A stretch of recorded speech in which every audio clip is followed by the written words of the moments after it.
Good morning, જય શ્રી કૃષ્ણ. કેમ છો બધા? મજામાં? તો સ્વાગત છે અમારી ચેનલ ફરીથી એકવાર બધાનું. અને આમ જો 8:45 થવા આવ્યા છે. નીશભાઈ સ્કૂલ માટે છે રેડી એકદમ.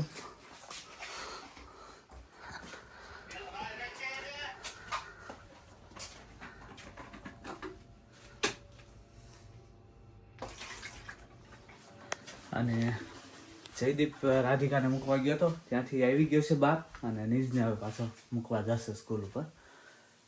અને હું મારા રૂટીનમાં લાગી જઈશ હવે અત્યારમાં.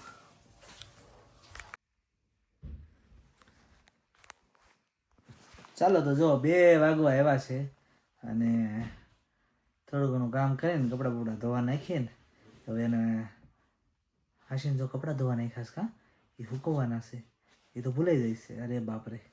તો હાલો પેલા હવે એ કરી આરામ કરતા હતા બેઠા બેઠા. કાંઈ કામ ધંધો નહીં. હવે સાંજે જવાનું છે જોબ પર. અને જયદીપને જવાનું છે 6 વાગે જોબ પર. તો આજે વહેલી રસોઈ બનાવવી પડશે. રાધિકા છે ઓલરેડી જોબ પર. સવારે વાત થઈ હતી આપણે એ રીતે. તો જો આજે કદાચ 11 વાગે નવરો થઈ ગયો તમારો રૂટીન પતાવીને ને જમી લીધું હતું મેં. પછી થોડું ઘણું કામ કર્યું નાનું મોટું. અને કપડાં ધોવા નાખી દીધા હતા વોશિંગ મશીનમાં. હવે હું એ વોશિંગ મશીનમાં કપડાં લઈએ સૂકવી નાખીએ આપણે, બરાબર. 1 કલાક પહેલાં કપડાં નાખ્યા હતા, પણ હજી અહીંયા તો ફર્યા કરે છે. જો સારું છે. પાછું આમાં કાંઈ ટાઈમ બાઈમ બતાવતા છે નહીં, એટલે કંઈ ખબર પડતી નથી કેટલી ટાઈમ હાલે, કોને ખબર. ચાલો હવે મે બી એન્ડિંગ ઉપર જ હશે. થોડી વાર પછી આવીને પાછું ચેક કરી લેવું. ચાલો જો તો આપણે નીકળી ગયા છીએ પેલા જૂના ઘરે જવા માટે. થોડો ઘણો સામાન્ય વધારાનો પડ્યો છે, એને જવું છે રિસાયકલિંગ હાઉસ હોલ્ડમાં નાખવા માટે. તો ફટાફટ જઈ. ઓલી બાજુ જયદીપની એ બે આવે છે મારી હારે થોડીક મદદ કરાવવા. તો એ તો ઉપડ્યા, હવે આપણે ઉપડી. ચાલો જો થોડીક જ વારમાં થોડોક જ સામાન હતો તે ગાડીમાં લોડ થઈ ગયો છે. બધું થોડું ગાર્ડનિંગ વેસ્ટ હતું. 1-2 યમુનાના રમકડા છે મોટા મોટા, અને બાકીના ખાલી ખોખા છે.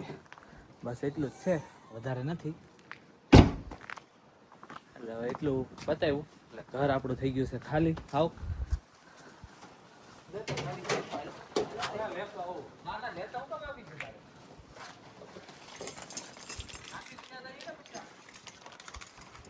આ બંધ કોણ કરશે? જો કમ્પ્લીટ થઈ ગયું છે ખાલી. હજી અમારી અમુક વસ્તુ પડી છે. અહીંયા ટીવી પડી છે, આ બાજુ આ હોડિયું યમુનાનું પડ્યું છે, મારું ટાયર પડ્યું છે, આ ખાટલો પડ્યો છે. એ બધું વસ્તુ લેવા આવવાની છે હજી બધી. ધીમે ધીમે બધું હજી ચાલુ છે કામકાજ. એકાદે તો થઈ નથી જતું પૂરું.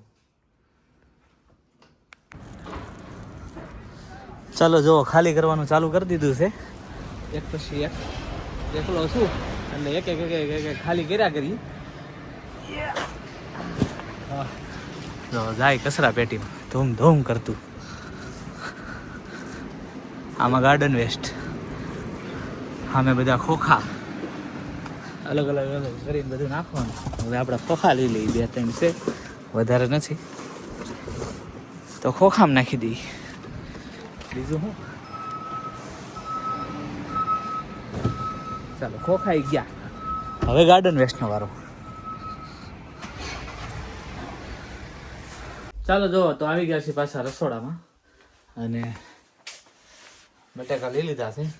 બટેકાનું શાક કરવાનું છે, કેમ કે રાધિકાથી ખવાતું છે નહીં હજી. એટલે બટેકાનું શાક રસાવાળું કરીએ તો ચોળીને પાછું ખાઈ લઈ, એટલા માટે એની માટે બટેકાનું શાક કરીએ. અને હારે હારે અમારું થોડુંક બનાવી જ નાખી, નહીં તો પછી છાશ અથાણું ને ભાખરી હાલે. થોડું શાક બનાવી નાખીએ, કેમ કે અમારા માટે તો ટુ મચ થાય છે હવે બટેકાનું શાક. કેમ કે પરમ દાડે બનાવ્યું હતું, પાછું આજ બનાવીએ છીએ. એટલે બટેકાનું શાક અફકે નથી દે થારું. ચાલો જો વાગી ગયા છે 7. અને બસ હવે આપણે જમવાનો ટાઈમ થઈ ગયો છે. અને અહીંયા ભાઈ જો યમુના જોડે વાત કરે છે. સોરી ગયો મને સોરે ભાઈ બેન વાતો કરે છે શું કરશો સમજાવો ને તમારું કામ કરવાનું ઓકે હું મારું કામ કરું ચાલો તો આપણે આપણા કામમાં લાગી જઈએ શાક બનાવી નાખ્યું હતું આપણે કમ્પ્લીટ શાક બની ગયું છે અને અહીંયા જયદીપભાઈ બનાવે છે ભાખરી બસ કાંઈ નહીં ભાખરી બનાવી છે જોવા આવ્યો બરાબર બનાવીશું ને બરાબર જ હોય આપણે ના ભાઈ ના ન હોય બરાબર મારે ચેક કરવું પડે ઇન્ફેક્શન કરવું પડે ઇન્ફેક્શન જો બાકી લુવા તો એમ વણે હોય વણવાનું ચાલુ કરી દીધું છે